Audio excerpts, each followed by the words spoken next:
Welcome to Closing Conversations, a show for founders, leaders, and sellers who win together. I'm your host, Max Notis. Today's guest is Yusuf Ongel, the founder of XDRhub, and someone who's dialed over 140,000 cold calls in his career. We clicked right away because we share a simple truth. Most salespeople get thrown into the fire with zero training, and the best leaders are the ones who never forget that. Yusuf is building what he wishes he had. In this episode, we talk about real enablement, the changing outbound landscape, and how to lead SDRs with trust, clarity, and purpose. Cold calling isn't dead. In fact, when it's done right, it's the ultimate differentiator. Let's get going. Welcome back to Closing Conversations. I'm really looking forward to this one. Yusuf Ongel is the founder of XDRhub, where he trains and manages outsourced SDR teams. And we connected right away. Similar backstories, both thrown into sales without much guidance, and now focusing on building what we wish we had. And Yusuf himself, he's made over 140,000 cold calls. So he's someone who's lived it. And we're going to talk about what makes SDR successful, where teams tend to go wrong, and how to build reps that actually deliver. So Yusuf, all that said, it's great to have you on. Thank you so much, Max. It's a pleasure to be here. As Yusuf Ongel, started an outsourced SDR business about a couple of years ago, nearly 2 years now. Having noticed that SDRs are legally expected to deliver a lot, but they're not getting what they need in terms of enablement to go out and deliver the outcomes. And usually SDRs are just thrown out there and are asked to figure it out on their own, which is probably part of the reason why we hear about 53% of SDRs fail in deliverables. Started the business about 2 years ago, coming from a door-to-door sales background, similar backgrounds, as you said. And I figured out, sales on your own until one day I meet a sales trainer and I start taking some sales coaching. That was about 2.5 years ago. And then soon after that, I figured that I need to go out and start building a sales team and outbound team. That's, in a nutshell, the background. Thank you so much for having me here again. I mean, to just tee off of something that you said there, like you went door to door, SDRs, they make hundreds of calls a day, emails a day, and they're told, go fuck yourself more than anybody. And then on top of that, their company isn't supporting them a lot. Like reviewing calls and making sure that they're getting better and looking at different tactics and how they're going. What an awful job. It's like mean. It is, isn't it? Yeah. Funny that you mentioned that, and this might take a bit to tell, but I tried to keep it as short as possible. My first in-office, in-house sales cold calling job was selling commodities about 6 years ago. Prior to that, I would do door-to-door home improvement sales for about 4 months. It's funny, I'm interviewing for this job, and the guy later to be my employer tells me that the job is easy. It's just you pick up the phone and cold call people. And I'm like, what do you mean? He's like, it's pretty much similar to door to door, but you're not banging on doors. You're just dialing numbers. I'm like, wait a minute. Are you telling me nobody is going to come after me with a baseball bat? That's easy. I can do that.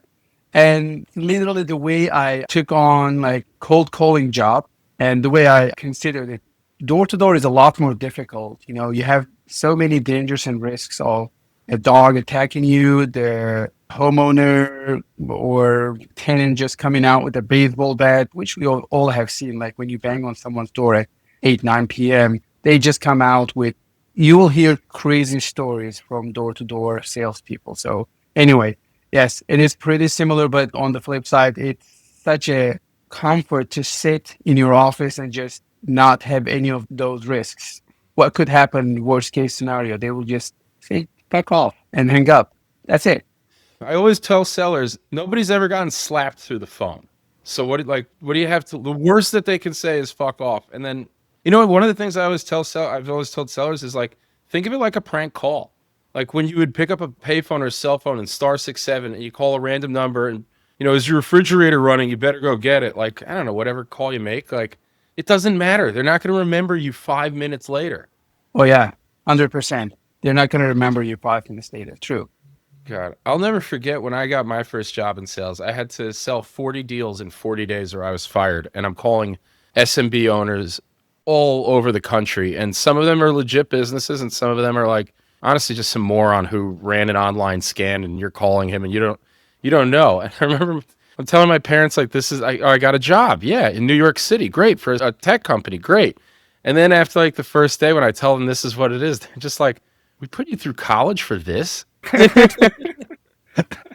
Well, And little do they know, like that really is the foundation of a skill set that they can make you something. But it was like a whole new education. It was a whole new thing to learn that you don't have preparation for it until you're in it. And then, kind of like we're saying, if you have support and coaching and people really guiding you, it can make a world of difference. And if you're on your own, it can feel very lonely and confusing.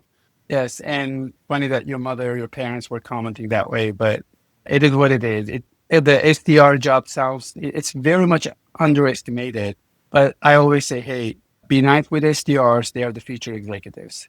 That's right. So tell me a little bit about XDRhub. You recruit and train SDRs to who then you're placing at other companies to build pipeline for them. Is that right? Yes, pretty much that. And, the XDR stands for business or sales development representative. Everything development representative to some extent is the mindset here, because those two titles are sometimes used cross directionally. What is an SDR? What's the BDR? Companies considering BDRs as SDRs, calling SDRs BDR. So we were like, okay, fuck it. We'll just call it XDR, whatever you're hiring for.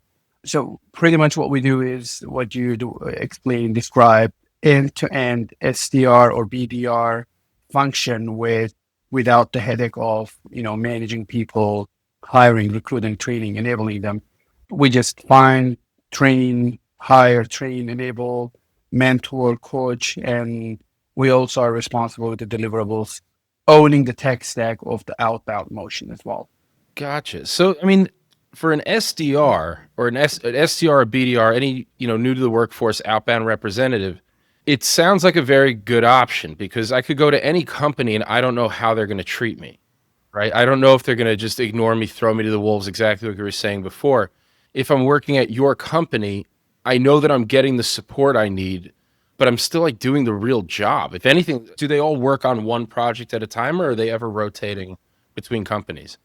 Good one. I don't know if I'm the best one out there or if I have the best SDR org out there. I'm pretty sure there are organizations treating their BDRs, SDR sales teams a lot better than I do. I just try to do my best. Anything within my power, within my reach, I try to provide those to help them improve their skills and enable them for their next role, which I'm always vocal about.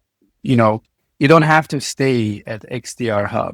And most likely you're not going to retire from XDRhub, but anything I can help you out with to, enable you to get you ready for your next role, whatever that is, either at XDRhub or at another organization, I'm very much happy to actually invest in that specific function that you are interested in too. And yes, the answer to your second question is they work only with one account. They're assigned an account on a full-time basis for as long as we have the client, which I would say we are at a pretty good rate in terms of client retention, considering the space, the BDR, SDR function itself being a really high turnover job and outsourced businesses having really high churn rates and everything. I think we are in a very good spot in terms of retaining our SDRs and in terms of client retention, customer retention as well. So then let me ask you a question again, you're treating them as you're saying anybody else does, but I happen to know you and I happen to know that you take a lot of pride in how you're coaching these folks, how you're working with them, providing the support that you didn't have when you came into the workforce. So when you're managing these teams or these SDRs, BDRs, these XDRs at scale, what's your philosophy? What's your program? How are you managing all these folks at once and still giving them the support and knowledge that they need? Back in my XDR days, one thing I really noticed was that the biggest missing piece was my relationship with my managers. I would just hop on calls and they would just tell me that I know what to do. I'm doing great. So there's nothing they would suggest or mentor or coach or anything. And I think that's like building that relationship part with your direct reports, with your team members is a lot of times the piece that people are really underestimating, which which can easily be built through one-on-one coaching or one-on-one sessions. I think the way I do it is, building relationship is personal, but we are building that relationship and trust for the business at the end of the day. If there's no trust, nobody is going to put 100% of themselves in it. So I like building that trust. And my one-on-ones are not about the business outcomes. It's mostly about my teams, not even business day-to-day activities, their real life, what's happening in their lives. I do want to know their spouse's names, their kids' birthdays, their dog's name, what's happening in their life. Do they like bikes? Are they going to change and buy a new motorcycle? How excited they are about it. And I like sharing these kind of things with them as well. It's the most human thing. And it's the way we are building that the engaging with them relationship. And once you do that, you really don't have to worry about anything else. They just own their spaces when they trust you, when they build a relationship with you. I agree entirely with that because you're demonstrating, like, I can tell you that I care about you. That's one thing. Everybody can say that. You walk into a Walmart and they say, "How are you doing today?" Do they really care? Probably not. But if I'm sitting and taking the time, not even like, all right, hey, forget your numbers. How's your life? Like, how are you as a person? You're showing that I care about you. You took a risk in your life coming to this company. I want you to feel that you're in the right place, that you're safe here, that I've got your back. And then when people feel like you've really got their back, they're going to work harder for you. They're going to work harder for themselves. Or I think I mentioned this in another episode. Again, I'm a big hockey buff. I was reading Mark Messier's book, and he says there's a big difference between inspiration and motivation, or like in terms of motivating a team. He's like, motivating is exhausting. You constantly have to be on people and reminding them and barking at them. Whereas everybody has a different inspiration. Like he's talking about the players on the Rangers. Why is each person doing it? One person, I want to win a cup so badly. Okay. Another person, I like the big paycheck. Like I want to make money. Another person, my parents pushed me to do this since I could walk. Like I'm doing this for them. And if you know what each person's motivation is, like for example, the bike, like hell man, if you hit this hurdle, like you can get that bike. It's not about what the number means to you at your company. It's what it means in their life. And you're translating it to something that's meaningful for them. And then the inspiration takes care of itself and that can only happen when you really know the people.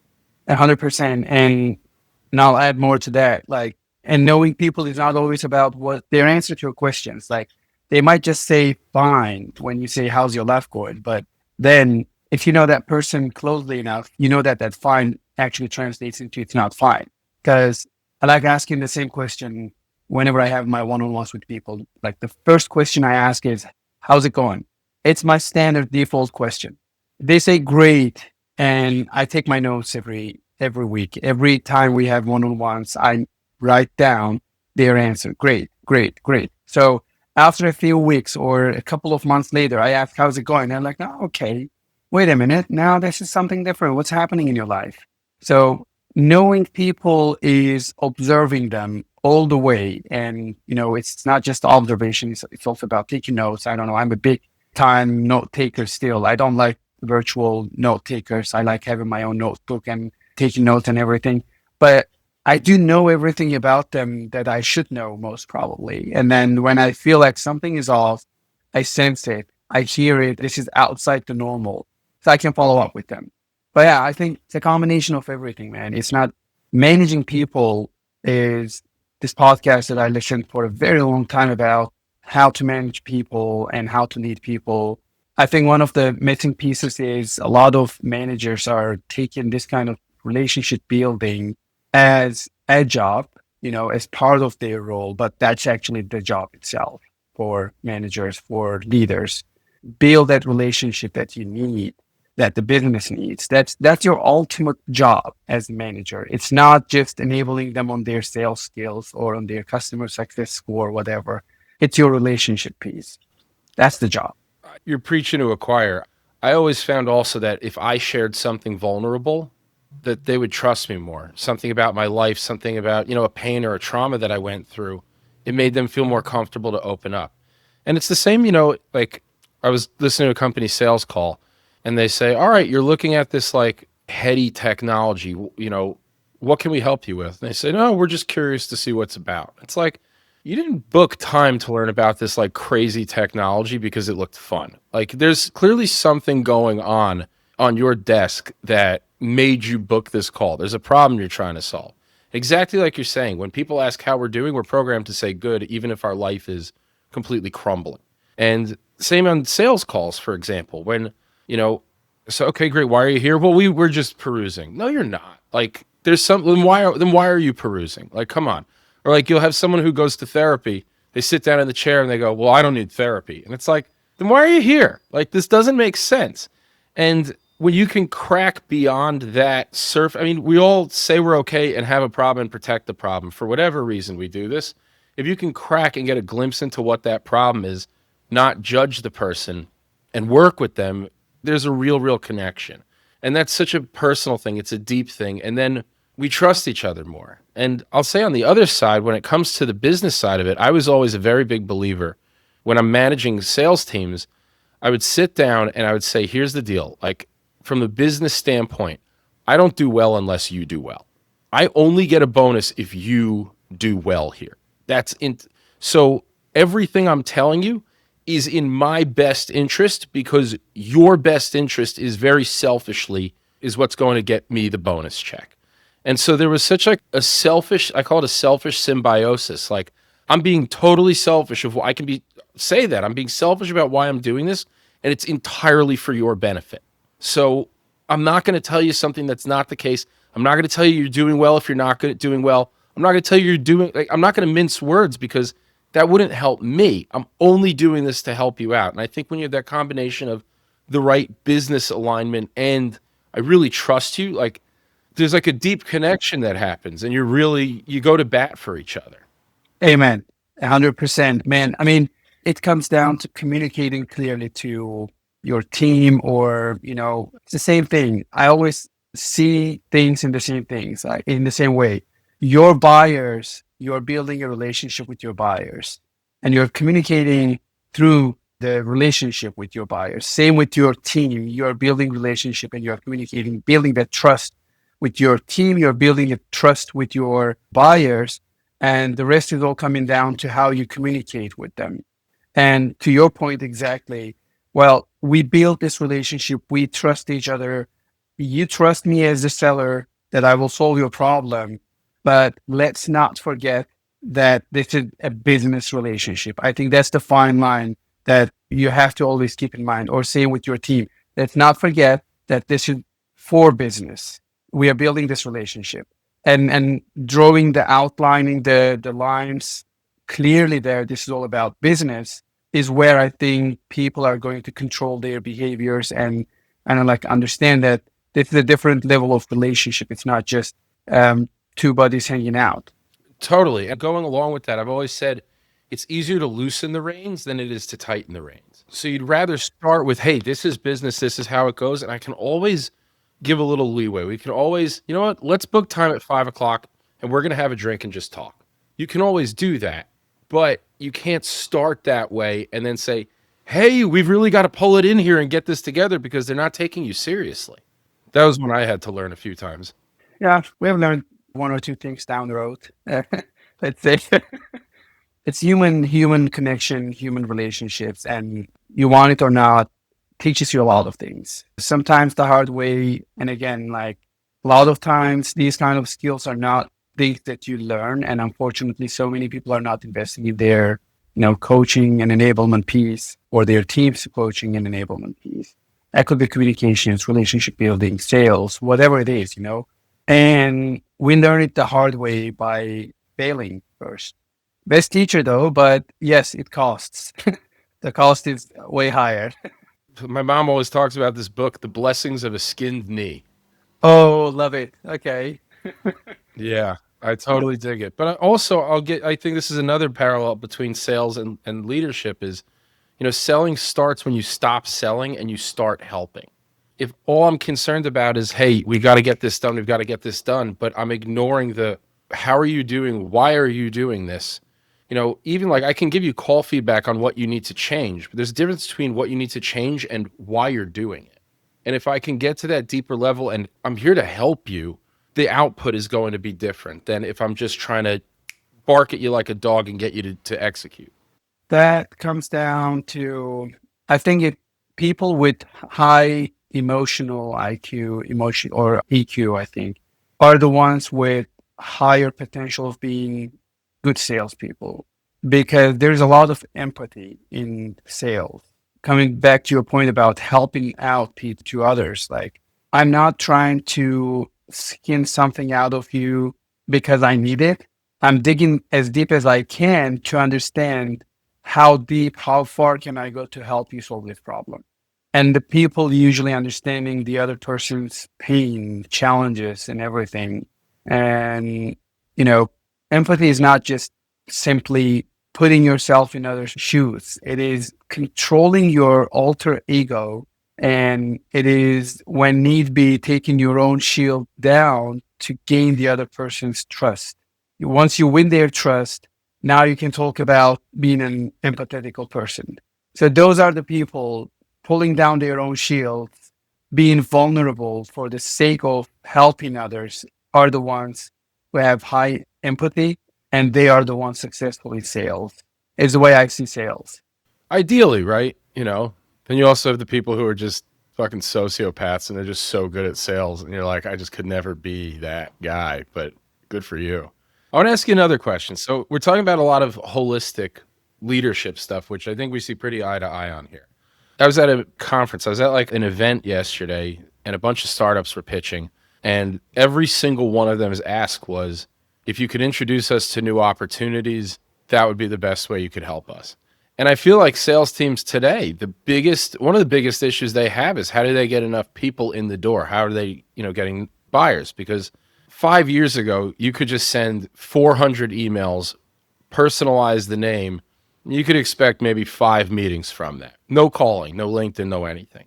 It's changed a lot today, both in technology with AI and all these other things, the intelligence that sales teams are getting through technology, the approach, and then even the buyer mindset has changed so much. I feel like someone on an episode recently was saying how buyers aren't looking to differentiate from their competitors anymore.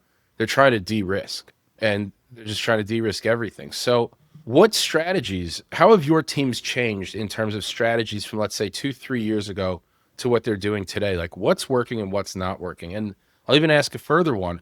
How have you changed the way that you look at metrics? Well, I'll start with actually number one thing is your ICP, your target audience, or your total addressable market. How many potential buyers do you have out there? That's going to be a major identifier on your outreach. If you have a potential, 80,000 potential buyers out there. Now, yeah, hell yeah, just automate some processes. There's almost no way you can actually touch them as quickly as possible by cold calling. Like it's going to take years to ensure that you have touched every one of those. And a lot is changing over a couple of years, as you know. But if you're talking about 1,000 to 2,000, a very niche market, which happened with me in the past, now you have to be more strategic and you have to focus on quality more. When I say quality, I don't mean you have to sacrifice the quantity. I'm a firm believer in quality and quantity coexisting. You can increase your volume by not reducing the quality of your work. But when I say quantity with a smaller and niche market, now you may not have that many people, but you can increase the number of dials or calls that you are making now, or increase the number of emails, make them more quality instead of sending only one highly quality email, send 3 emails, whatever. Now, how the market has pivoted over the past years, I'll be very, very honest. Now, about 5 years ago, by sending out automated emails, maybe a little bit personalization or relevance in my emails, I will get about over 90% open rate, roughly about 18 to 20% reply rate. And I'm not talking about highly personalized emails. It is still some automation there. Then the market just, started to go nuts with, I'm not going to name out any tools out there, but with some tools out there making email outreach extremely easy and accessible, we are, psychologically, we want to have the comfort zone. And they gave all SDRs the comfort zone of de-risking everything without the risk of having anyone super annoyed and saying fuck off. They just made email so easy, and everybody just went the easy route and started automating emails. This is where everything started to fall flat. And I'm not saying email is not working. When done right, it's still a very effective channel. But 2 years ago, email automation would get us meetings. Today, just because of the email automation tools being everywhere and everybody knowing how to build their own infrastructure, setting up the email infrastructure, DMARC, I don't know, custom domain trackers and everything. Now it's getting more and more difficult to get your inbox, your emails in front of your buyer because they are overwhelmed. They are clogged. Their inboxes are clogged. So what we are seeing on the email end, especially starting from January this year, for the past 5 months, we slowed down on the email automation. And we started doing highly targeted, personalized, strategic email outreach because most of our buyers are enterprise buyers.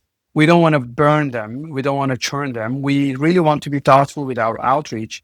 Say there's about 10,000 potential buyers out there at enterprise companies. Yes, we could send those emails in like literally 2 weeks. Like everybody will receive emails, but nobody is going to reply because it doesn't resonate with them. We started building our email infrastructure still to ensure that we are landing in their inboxes, but the emails we are sending are manually drafted now. One for each prospect. Send 20 emails. Don't go nuts. Send your first touch point should be manual. Send 20 minimum a day. Take some screenshots from whatever you see, like refer to their LinkedIn post or the podcast you listen to, or maybe you got some intel from someone, you have some common friends, name drop them, whatever. Make sure your email is highly relevant. Like, I got this. You see my Lego figures here on my shelf? I shoot an email to Lego, just putting as many as possible I could put on my desk and just taking a snap and sending an email over to one of the executives at Lego. My email was very simple. Hey, I deserve a shot. This is it. I'm a big time Lego fan. Like, I really deserve a shot. This is what I think. It's a genuine outreach. And boom, the meeting is booked. So we started to go more strategic on the outreach, on the email end. And then still, firm believer in cold calling. I will never give up on cold calling. It doesn't really matter what. 80% of our meetings are generated through cold calling, and we have generated about 700 meetings since the beginning of 2024. A team of 5 people. Wow. That's a lot. That's not nothing.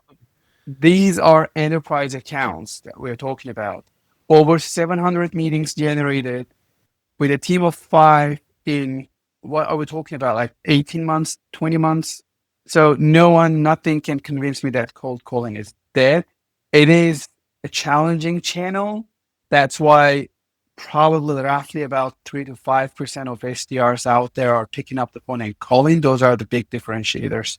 The rest is all about the methodology. But the bottom line is, don't be afraid of cold calling. And it's so interesting because a lot of startup founders, I feel like they're looking at, should we bring on a team of SDRs or should we bring on an AI agent to do all of this outreach? And what's nice with the agent, we can look at stats very easily. We can toggle with things very easily. What you're saying, and I tend to agree with, is that it's at this point, it's kind of creating noise. It's sending, let's say, a B plus email at best to every person. Whereas if you are a person, like I'm a big believer in when you're trying to prospect, it is your job to make it abundantly clear that I'm reaching out to you and you only for a very specific reason. And a lot of things you're saying, like I was prospecting to Stewart's shops, the gas stations in New York, and they like make their own milk. They're like a whole culture. And I took pictures outside of their station with my daughter in like a Stewart's onesie and said, like, give me a chance. Like, come on, give me 30 minutes.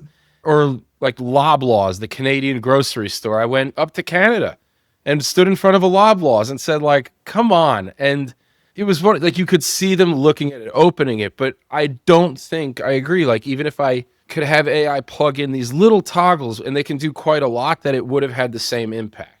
It's almost like we went from hyper personalized to AI and now back to hyper personalized because it cuts through the noise that the AI, that the B plus emails are creating. If I can write fewer but A plus emails that prove I'm a human, I'm right here. And then the second thing that you were talking about was cold calling. I wholeheartedly agree. I think that cold calling is the most important channel when it comes to outbound because, listen, it's the hardest one to do. So it's the least competitive, and also it makes the most difference. It's easier for me to tell someone to fuck off over email. It's easier to be told to fuck off over email. It doesn't hurt my feelings as much. But when someone is saying, if I'm on the phone with you already, I have a chance, right? If I'm asking for the phone call, I'm already a step behind. And if you learn how to play that, which requires a lot of like kind of mentality shifting and call coaching, and like there was one company I sat down with the seller and I cold called with them just to show like it's okay to get rejected. Like this happens, and play the game, and there's a strategy to it. And the guy ended up generating like a meeting a week with absolutely no marketing. So I do agree with you. And I think it's interesting how you've seen the shifts, and this team of 5 from 3 years ago to 5 years ago, you almost have to kind of retrain them based on what the market shifts are continuously. Yes. Well, I'm not a big in A/B testing everything all the time. I don't shift everything every other month. But when I see things are kind of getting clogged, when I say A/B testing, it's about very specific, changing the subject line, changing the opener, whatever. On the cold calling end, nobody can convince me to change my cold call opener, to be honest, unless you come up with better metrics. Okay. I do have the data. I know what percent of those connections will be giving you the consent to actually pitch them or to ask your P indicator question at least. Unless you prove and you have something better, I'm not going to accept that we should A/B test now. Ready? I'll tell you mine if you tell me yours. What's your cold call opener? I don't mind. Absolutely. Hey, Max, it's Yusuf from XDRhub. You and I never spoke before. I'll be very honest. If you don't mind giving me 30, 40 seconds, happy to tell you I'm calling, and then you decide if a conversation makes sense or not. Mine is very similar. Mine is, and this is, I worked with someone, we got to this. It was, hey, Yusuf, this is Max from Commission. Listen, I know you didn't expect my call today, but do you mind if I take 30 seconds and tell you exactly why I did call? And if this makes sense, great. And if not, you can totally tell me to buzz off. And most of the time they go, all right, that's so reasonable. Like, all right, go for it. And you're in. Yes. It gives you the time you need to go in your P indicator question simply. And yes, there is no pitch, no salesy approach there. It just gets us the permission we need. Yeah, it's pretty similar. I hear different versions of this every now and then. And one of the things I really don't like saying is like, hey, this is a cold call. I mean, cold call is you are already shooting your own foot, like saying that. Just be a person. It's a red word. Yeah, cold call. They don't know what cold call is. It's a jargon. You're like giving yourself a hard label to walk. Like, dude, you're already on the phone. I don't need to ask permission. Like, you clearly have time to talk. We're on the phone right now. Is it cool? There's like a cheekiness to it. Like, you kind of get him to like you in that sentence. Yeah, indeed. Anyway, back to the market shifts. Yes, when we observe that a channel is getting more and more difficult, or sometimes it's seasonal. Like, I'll be very honest, like sometimes there are some seasons that our buyers are not picking up the phone because they are on PTO, especially summer months. So those are the months we want to actually nurture some of the leads, that we want to put in some email cadences. We want to engage with their LinkedIn content. They're still active on LinkedIn, but we pivot a little bit, like get away from a channel that you already anticipate slowing down in certain times, certain seasons, and invest more in the channels that are going to be more effective for that seasonal change. I think it's not just about the market shift every now and then. It's also about the seasonal changes there. Always observe and decide which channel requires more attention at any given time, and then invest in that channel. It makes a ton of sense. Like, you don't want to answer your phone over the summer. You're probably away with your family. But if I like your LinkedIn content, you're going to see my name. You're going to get familiar with my name. And then when the fall rolls around and I call you, it's not so random. I'm not such a stranger. You've seen my face 1,000 times. Yes, exactly. And yeah, I mean, summer months are tough. If you are selling to enterprise, really tough, really difficult to meet your quotas, which is fine, but just in the job with valleys and peaks, and that's your valley. Just continue building up. You will have peaks in Q4 as soon as they're back in office. So there's no room for desperation. Let's say we always say, just keep calm and keep calling. I like that. Keep calm and keep calling. All right, Yusuf, believe it or not, we are at time. We got to wrap up the show. Any last thing you want to share with the audience before we click off? Not really. I mean, I really appreciate having me here. That was a good experience, and it's always good to see you. I'll be down to do it again. Very, conversational. Love it. But what I can say to the audience, anybody listening, cold calling is pretty much alive. I've seen multiple examples of it. I have my former employer, the guy who taught me cold calling, exited his first business, 21, 22 employees, over 50 million ARR, exits about 6 years ago, that business. And now he's building another business. He's already at over 20 million ARR with 3 team members. And his only channel is cold calling. Nobody can convince me that cold calling is that, man. Amen. Amen. Cold calling's alive. It's pretty much alive, yes. All right. Yusuf, we will see you again soon. Yeah, pleasure to see you again, Max. See you soon. And that's a wrap on this episode of Closing Conversations. Huge thanks to Yusuf Ongel for joining. His mix of grit, humanity, and tactical wisdom is exactly what this industry needs. If you liked this episode, please leave a review or share it with someone who'd get something useful from it. For more on building sales teams that deliver, visit www.commissionsales.com. We'll see you next time, and until then, let's get closing. Thanks for watching. If you enjoyed this conversation, make sure to like, share, and subscribe. And don't forget, you can always catch us on Spotify and Apple Podcasts for more episodes of Closing Conversations.